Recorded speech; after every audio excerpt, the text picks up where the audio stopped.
The proposition has taught us about investor pressure, broken employees, and a dangerous bubble and violated rights. We understand the concerns, but the proposition has made one very large mistake.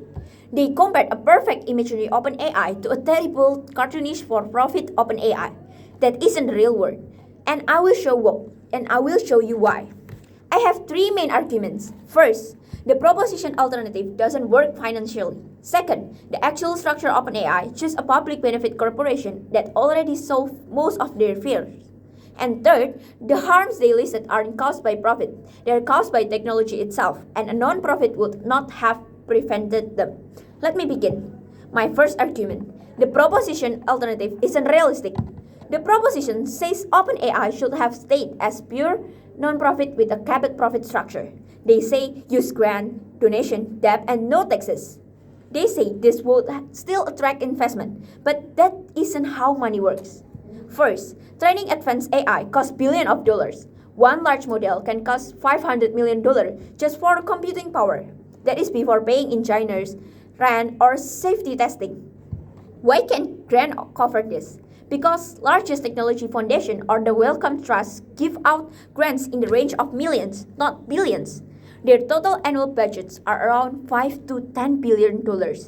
But that money is spread across health, climate change, education, and thousands of projects. No single AI lab can receive billions from grants alone. So, even the richest foundation cannot fund a single GPT-5 or GPT-6. Second, the proposition says we can use debt takeout loans. Why doesn't debt work? Because bank gives loan based on your ability to pay back. That requires either steady revenue or valuable collateral. OpenAI in 2019 had no revenue, no profit, and no physical assets besides some office furniture. No bank would lend $1 billion to a research lab with no customers. Debt only works when you already have cash flow, but OpenAI didn't have that. Third, they say you don't pay taxes. That is true for non-profits. How does it help? It only helps if you are making profits. But a non-profit with no profit pays no taxes anyway. So this benefit is zero until you are already successful. It doesn't help you raise the first dollar to buy the first CPU. So what's the alternative? If OpenAI had refused to move toward for-profit, they would have run out money by 2021. They would have stopped building frontier models. Who would have built them instead? Google DeepMind, which is fully for-profit, and Anthropic, which is also public benefit corporation, or a Chinese state-owned lab, which answers to no one in this room. So the proportions alternative doesn't lead to slower, safer AI. It leads to no Western democratic at all. That's far more dangerous. My second argument, the public benefit corporation already protects the public. The proposition talks as if OpenAI become a normal, greedy corporation. That's not true, because let me be clear. In 2019, OpenAI became a capped profit company. That means investors get only a limited return. After that, all extra money goes back to the mission. How does this work in practice? For example, if an investor puts in $100 million, they may get back at most $10 billion, a 100-time cap. Every dollar earned above that goes back into research, safety, and lowering prices for users. In 2025, OpenAI became a public benefit corporation, or PBC. A PBC is a special type for-profit company. Why is this different from a normal for-profit? Because a normal for-profit board has a legal duty to maximize shareholder value.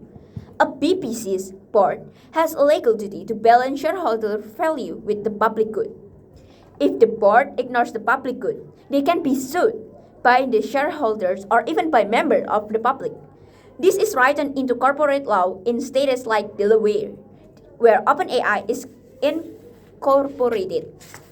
So when the proposition says the board is run only by shareholders, that's wrong. Because in a PBC, the board can say no to investor. They can say that would harm the public benefit and we have a legal duty to stop it. And if investors try to fire them for that, the board can defend themselves in court.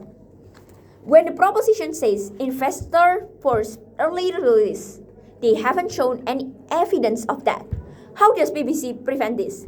The board controls the release timeline. Investors cannot order a launch. And if investors threaten to pull funding, the board can seek alternative funding from mission-aligned investor, of which there are many. So the proposition asks you to regret a transition that actually added legal protections. That just doesn't make sense for us.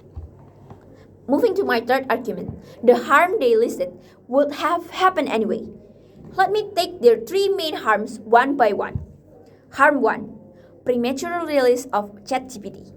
They say GPT was released too early in 2022 because of investor pressure.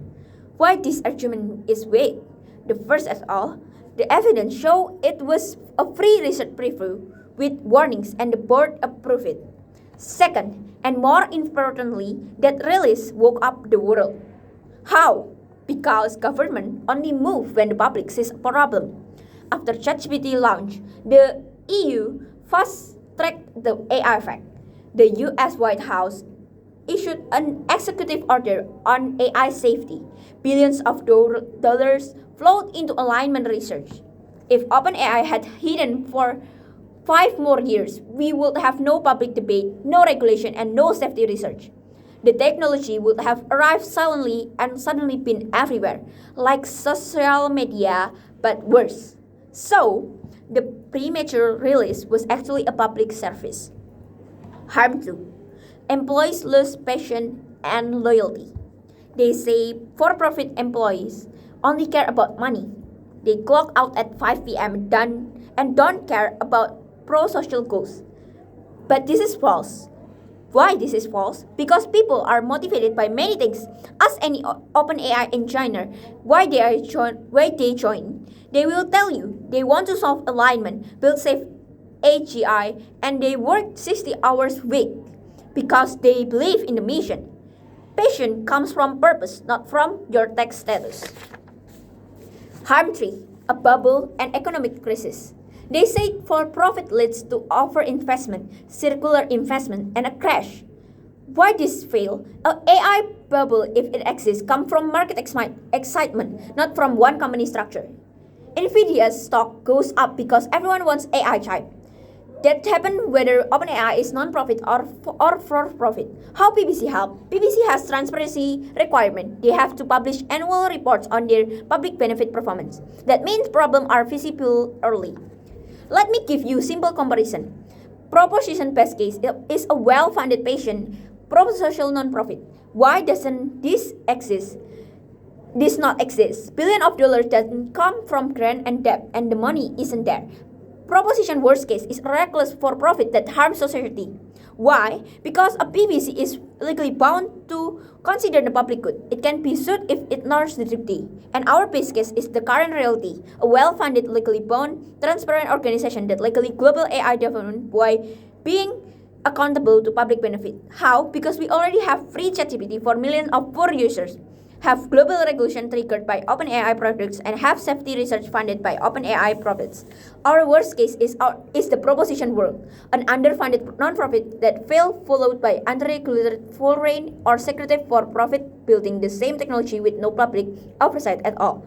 Why this is worse? Because this company would have no public benefit duty. They would not publish safety research and would not answer to any court in this country. So yes, we don't regret that. Thank you.